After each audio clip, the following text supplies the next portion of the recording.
apesar do bom desempenho econômico do governo Lula 3, a percepção do governo, da popularidade está em baixa. Tem um mal-estar, né? Tem um mal-estar. Como é que você explica Então, não sei. isso? Eu acho que, primeiro, essa questão da disputa da extrema-direita, que faz uma oposição muito dura, muito firme. E eu acho que a gente não está conseguindo, em termos de governo e de base, ser ofensivos também. A gente foi mais nos primeiros governos, eu acho que falta isso, é uma autocrítica, inclusive fazer mais a disputa política. Né? Mas a comunicação, vocês estão perdendo a comunicação, briga. a gente perdeu muito. Para ganhar de um campo da extrema-direita, dessa direita, eu não vejo outra pessoa que não seja o Lula.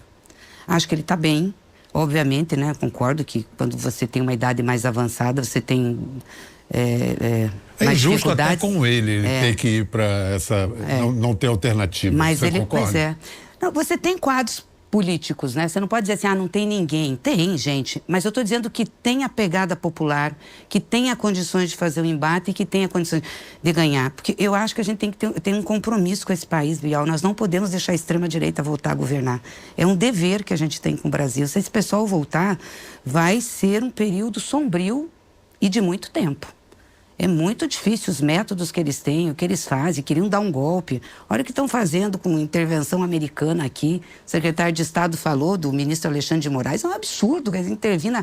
E eles apoiam isso. Então, assim, eu fico com medo se esse pessoal ganhar. Então, infelizmente, o Lula terá que ser candidato novamente. É delicado para você dizer isso, mas que alternativas ao Lula você veria? O Haddad é o primeiro nome que todo mundo fala. Também. Ó, tem Haddad, tem o Camilo Santana, nós temos os governadores, que é gente que eu digo assim, tem experiência de gestão, conhece política, tem capacidade. Claro, precisa se tornar conhecido para fazer a disputa, mas tem capacidade. São quadros políticos relevantes, mas não são lideranças políticas ainda.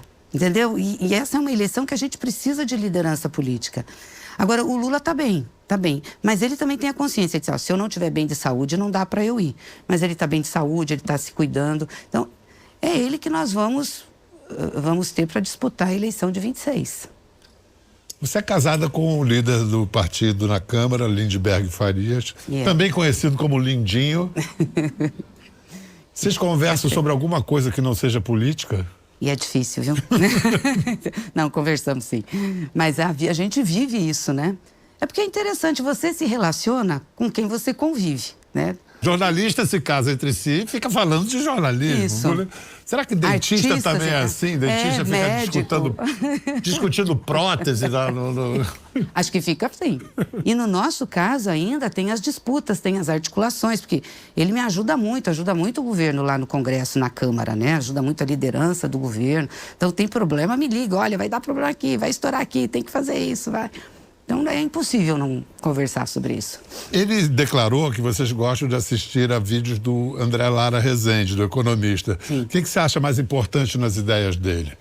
Não, o que eu gosto do André é que ele tem uma crítica muito grande a uma política fiscalista, que é uma coisa que o mercado defende muito aqui, que a direita defende muito, o liberalismo, né?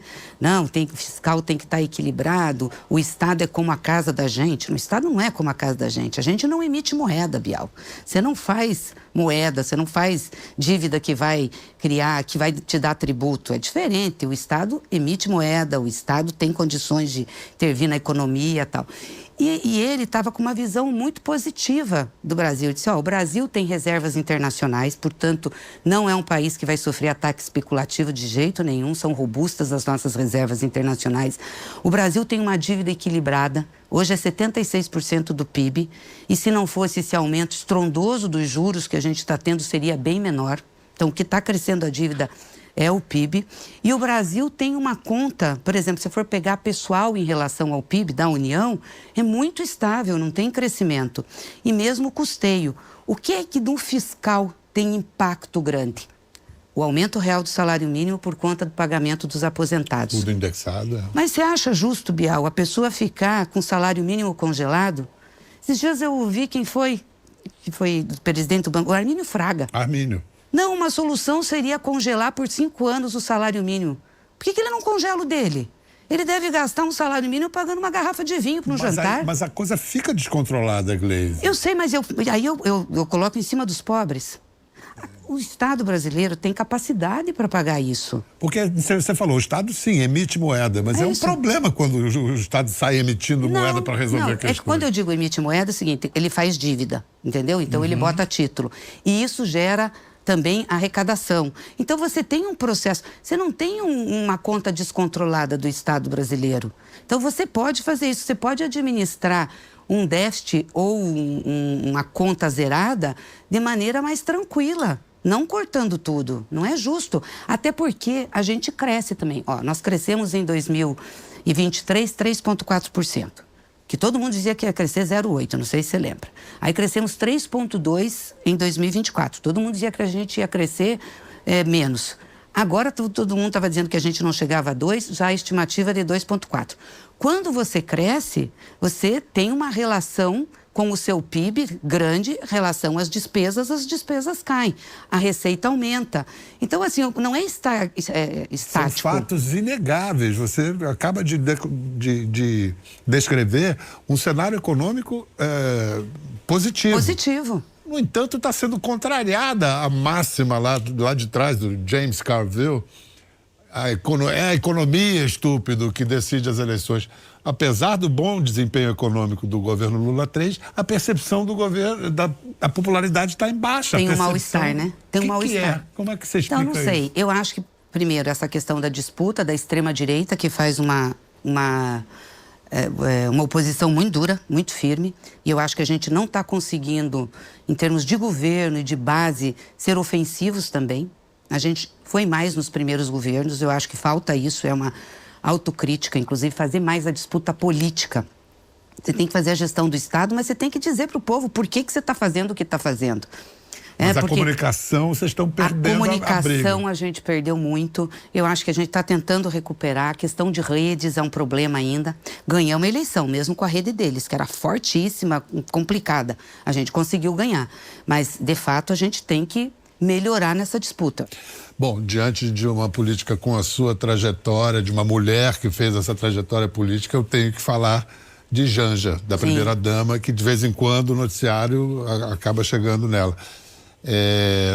Está na hora dela ter um cargo oficial no governo, ministro. Conforme ela mesma disse, não há protocolo que a faça calar. Então não seria, como eu deixei a pergunta no ar antes do intervalo, a hora de dar um cargo oficial para ela? Porque primeira-dama é um cargo etéreo, não tem atribuição. É até meio anacrônico. Então, sabe? mas assim, para as outras primeiras-damas, as anteriores, tinha um cargo honorífico que não ganha nada, mas tinha um programa. Ah, a Michele acho que era das crianças, eu nem me lembro. Os que não fazia nada, porque eu também não me lembro. E ela não quis um cargo, uma função específica. Ela disse assim, eu quero ajudar na política de mulheres, quero ajudar na política de animais, quero ajudar nessa questão da cultura. Ou seja, ela queria ajudar e atuar em várias áreas. Então, ela preferiu não ter.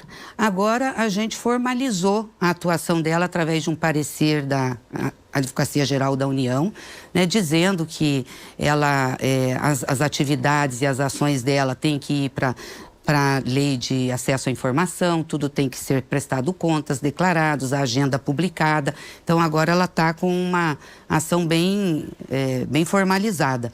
O presidente Lula está sempre apoiando as iniciativas dela, quando a criticaram muito pela manifestação no jantar lá na China com Xi Jinping, e ele veio a público. Mas, de vez em quando, o presidente também solta umas batatadas, como dizer assim, não nomeei a Gleisi porque ela é uma mulher bonita, é bom para articulações políticas. O que é? Um problema da geração dos homens dele? Eu acho que ali, sinceramente, ele quis usar outra palavra, entendeu? E usou essa, porque ele falou de uma forma tão mulher cândida. Bonita?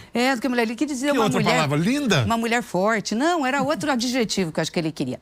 Não, é verdade, ele de vez em quando escorrega. Mesmo a Janja agora deu uma entrevista e disse, eu não passo pano não, eu falo para ele que ele está errado.